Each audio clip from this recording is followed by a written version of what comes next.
Allô tout le monde, c'est Michel. En avez-vous jusque-là de passer des heures à trier vos photos? Vous sentez-vous découragé par vos centaines ou vos milliers de photos ou vous hésitez souvent en deux photos qui sont presque identiques? Ça tombe bien parce qu'aujourd'hui, je vous partage 5 erreurs de triage photo qui font perdre un temps fou et surtout, comment les éviter pour accélérer votre travail. La première erreur, c'est de mal organiser ces photos. Assurément, une des choses les plus utiles et les plus appréciées que j'ai appris de ma formation en photographie, et c'est une des choses qu'ils nous ont montré au tout début de notre formation, c'est comment bien classer nos images. Au début, là, quand on prend des photos, là, on fait un dossier où on envoie toutes, ou encore pire, on fait juste comme envoyer nos photos directement sur le bureau de notre ordinateur. Tu sais, ça va bien, là, après quelques semaines, à la limite quelques mois, si vous avez une bonne mémoire, là, pour retrouver nos photos, mais imaginez comment vous allez faire pour trouver la photo du but gagnant de Charlie à sa finale de soccer en 2022.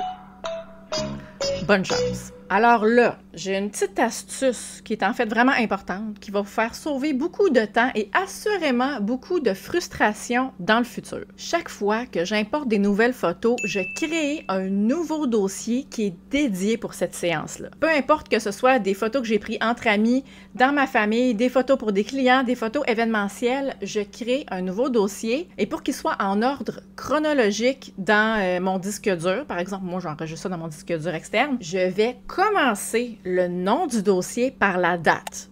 Personnellement, j'aime bien mettre l'année, le mois et ensuite le jour. Après ça, je vais mettre un petit underscore et je vais mettre quelques mots-clés pour me permettre de facilement repérer c'était quoi la séance de cette journée-là. Puis aussi pour m'aider, si ça m'arrive souvent, là, des fois je cherche des dossiers, je me rappelle pas c'est quelle date que j'ai pris les photos, mais je me rappelle que c'était le shooting de soccer de Samuel. Puis là, je vais écrire dans ma recherche de mots-clés sur mon ordinateur soccer Samuel. Et là, comme par magie, il va aussi me sortir comme toutes les autres milliers de photos que j'ai prises de Samuel parce que c'est mon filleul préféré. Mais il va sortir le dossier que je cherche. En travaillant de cette façon-là, vous allez retrouver toutes vos photos en ordre chronologique.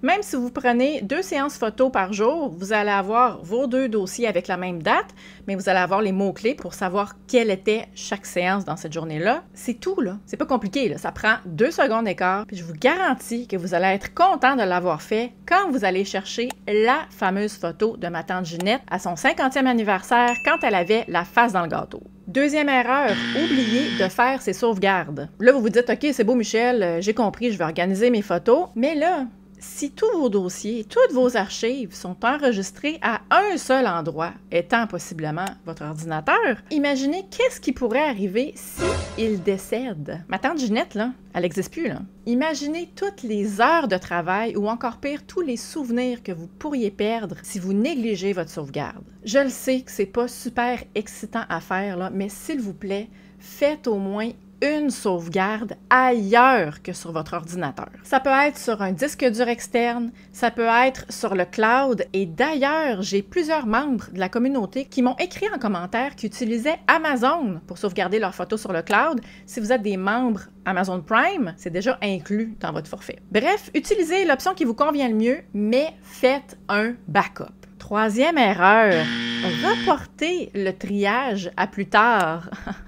On est tous coupables à un moment ou à un autre d'avoir fait ça. Je sais que vous savez de quoi je parle. Quand on accumule des photos sans les trier régulièrement, ça amène à une accumulation excessive et ça rend le travail encore plus difficile quand on se décide finalement à le faire. C'est pas mal exactement pareil comme quand on a une pile de vêtements propres sur une chaise, là. Oui, la fameuse chaise dans le coin de la chambre, là, qu'il faut plier. On n'a jamais vraiment envie de la plier, mais on sait qu'il faut qu'on le fasse parce que ça va être encore pire si on attend 2 ou 3 jours plus tard et qu'on a comme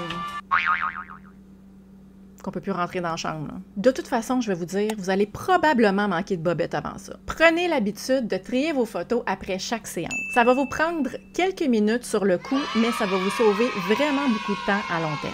Quatrième erreur, gardez plein de doublons. Garder plusieurs versions similaires de la même photo, premièrement, ça encombre notre bibliothèque, puis deuxièmement, ça complique notre travail de recherche quand on revient quelques semaines ou quelques mois plus tard, parce que là, c'est comme s'il fallait refaire encore un triage. Je vous donne un petit truc, là. Quand j'hésite entre 2, 3, 4, 5 photos qui sont vraiment très semblables, ce qui peut arriver quand on fait beaucoup de photographies en rafale, c'est qu'au lieu d'y aller avec un processus de sélection où je dois choisir la meilleure photo tout de suite, j'y vais avec un processus d'élimination où je vais retirer les photos que je juge moins bonnes. De cette façon-là, d'habitude, naturellement, c'est la meilleure qui va rester à la fin. Cinquième erreur, utiliser uniquement la visionneuse de photos. S'appuyer uniquement sur la visionneuse de photos qui est intégrée dans le système d'exploitation de votre ordinateur, par exemple Mac ou Windows, ça va vraiment limiter vos capacités à faire un tri rapide et efficace. Oui, il y en a certains sur la chaîne qui ont vraiment des besoins de base, qui n'ont pas un gros volume de photos et que ça va parfaitement leur convenir, mais si vous êtes un photographe qui a régulièrement des centaines ou des milliers de photos à trier, ou si vous êtes un ou une professionnelle pour qui le temps, c'est de l'argent, qui ont des clients à qui ils doivent toujours remettre des photos pour hier, ou qui veulent se démarquer sur le marché de la photo avec un service qui est vraiment super rapide, je vous encourage à considérer l'utilisation d'un logiciel de triage automatique comme par exemple Aftershoot. C'est une application propulsée par la technologie de l'intelligence artificielle qui est spécialement conçue pour accélérer le processus de triage photo. En gros, comment ça fonctionne? C'est super simple. Vous prenez le dossier qui contient vos photos, vous l'envoyez dans Aftershoot. Le logiciel va faire son triage automatique. Il va vous suggérer les meilleures photos. Il va aussi vous mentionner les photos floues ou les portraits qui ont les yeux fermés dedans. Et après ça, tout ce qui reste à faire, c'est de sélectionner la crème de la crème pour rapidement passer à la post-production et ensuite la livraison de vos photos. Si vous aimeriez tester Aftershoot pour voir comment ça pourrait vous aider, il offre 30 jours d'essai gratuit et si un abonnement ça vous intéresse, j'ai un code promo qui vous offre 15% de rabais. Les liens et les infos sont juste en dessous dans la description. Et pour ceux et celles qui sont curieux d'en apprendre davantage sur Aftershoot, allez voir ma vidéo où je vous partage des astuces pour accélérer le workflow de votre tri d'images avec le logiciel. Pour le regarder, cliquez juste ici.